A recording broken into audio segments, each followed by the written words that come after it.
On October 15th, 1987, at 1 p.m. in the UK, Michael Fish was doing the afternoon forecast and said the following lines. Good afternoon to you. Earlier on today, apparently a woman rang the BBC and said she heard that there was a hurricane on the way. Well, if you're watching, don't worry, there isn't. Later that evening, the UK was met with a massive storm that affected the majority of England, with sustained winds being recorded at over 75 miles an hour, with gusts of 120 miles an hour in some areas along the southeast coast.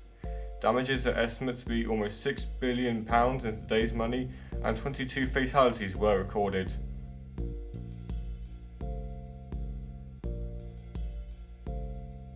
The main thing I remember about the storm in '87, and I was very little at the time, is that school closed early that day, which obviously when you're like 6 is the best news ever.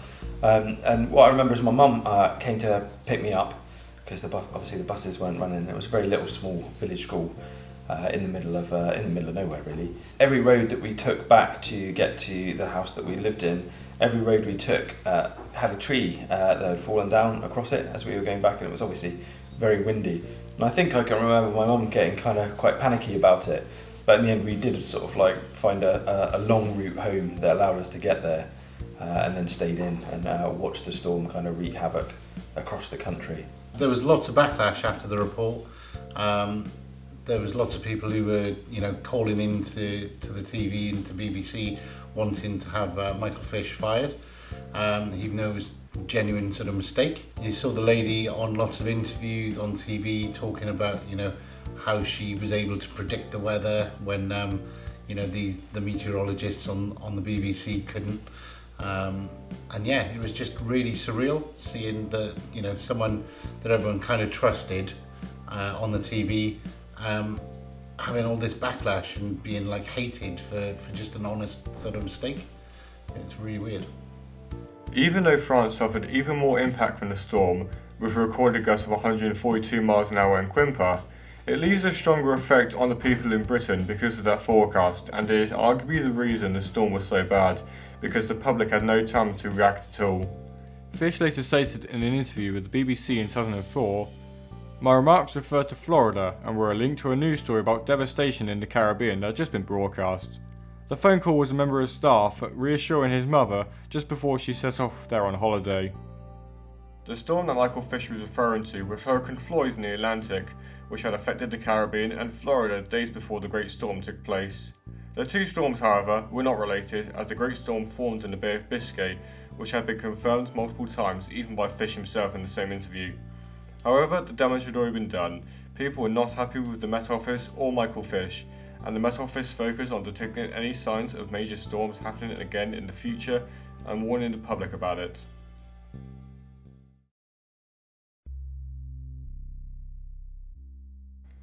The 2017 Atlantic hurricane season was going down as the worst Atlantic hurricane season since at least 2005, for its damages in Texas, with Hurricane Harvey making the first major hurricane landfall in the United States since Wilma, Irma devastating the Caribbean islands and Florida and it being the first Category 5 hurricane to make landfall in the Leeward Islands, and Hurricane Maria for it being the deadliest hurricane in the history of Puerto Rico and occurring 2 weeks after Irma's pass. Come October, a new tropical low was forming southwest of the Azores. This system slowly wanders around the open Atlantic, and 3 days later, after initially forming, it is named Tropical Storm Ophelia by the National Hurricane Center on October 9th. After being named, Ophelia started moving northward slowly, then southeast, before becoming a hurricane on the evening of October 11th.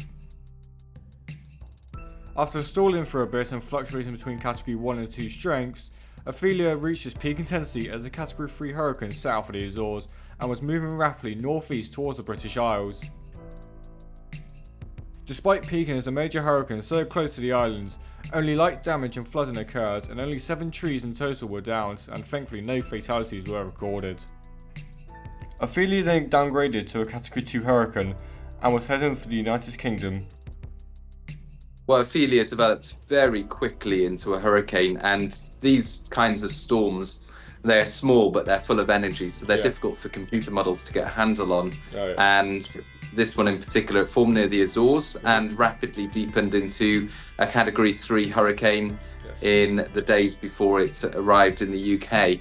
And it was, we had 4 or 5 days notice of Hurricane Ophelia, and it's not just the Met Office who were looking at it, it was the National Hurricane Centre. Of course, you know, they issue these regular updates, and you can see how the path changes through time, and how they get more and more confidence that it's heading towards the UK and Ireland. But it's quite an extraordinary system when it developed so quickly and then headed towards us.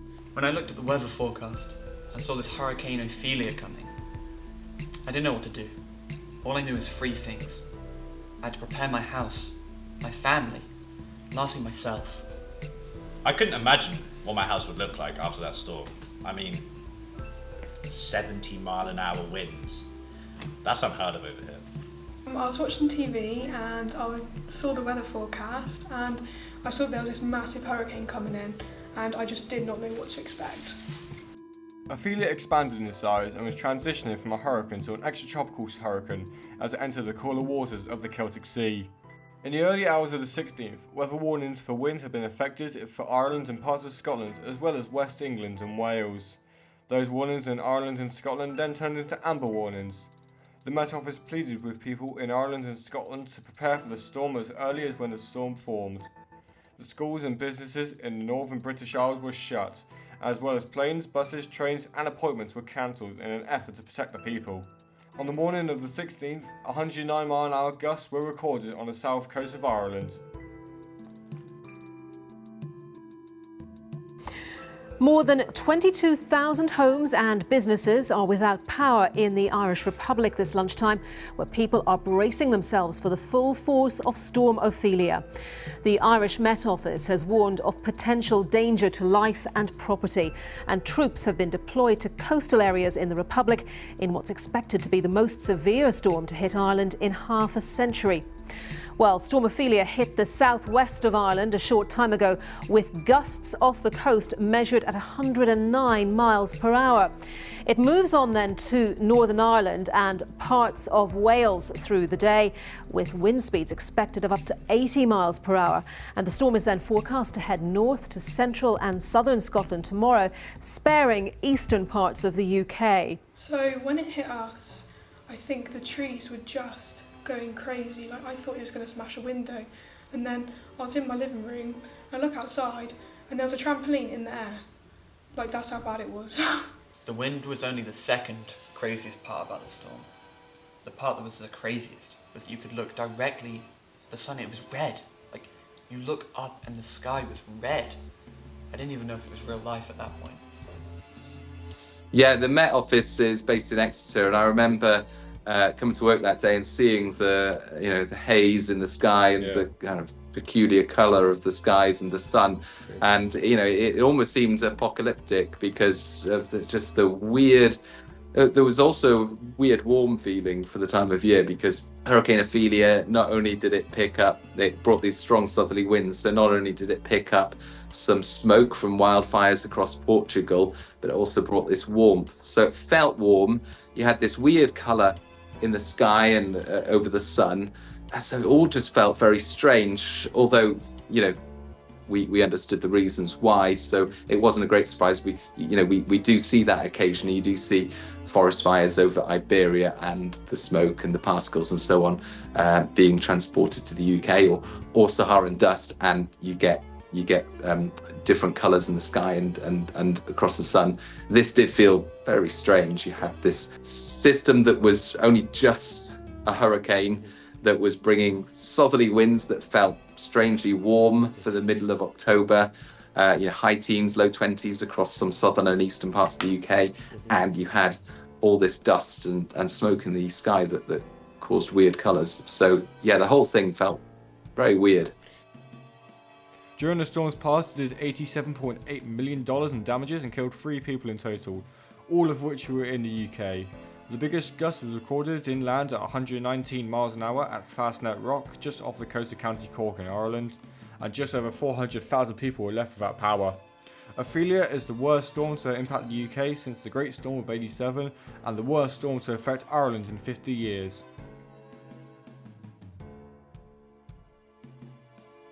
but it was still classified as a hurricane when it was off the coast of Portugal. So it's extraordinary to see a hurricane come so close to the UK and Ireland. It's not happened much in history, if at all.